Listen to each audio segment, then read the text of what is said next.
अस्सलाम वालेकुम वरहमतुल्लाहि वबरकातुह। आज हम बात करेंगे दो मुहर्रम अल हराम के बारे में, जो करबला के अजीम और अलमनाक वाक़े का आगाज़ समझा जाता है।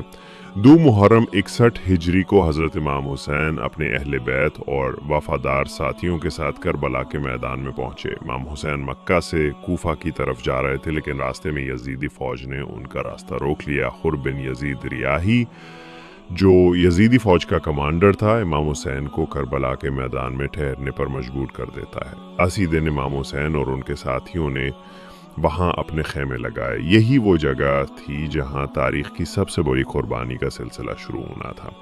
दो मुहर्रम के बाद यजीदी लश्कर की तादाद बढ़ती गई और इमाम हुसैन पर दबाव डाला जाने लगा कि वो यजीद की बैत कर ले, लेकिन इमाम हुसैन ने हक और सच्चाई के लिए डट जाने का फैसला किया।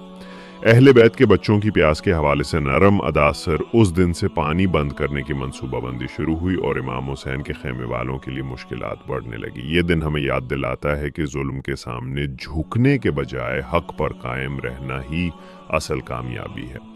दो मुहर्रम वो दिन है जब करबला की सरजमीन पर अहले बैत का पहला कदम पड़ा और कुर्बानी की दास्तान का पहला बाब लिखा गया।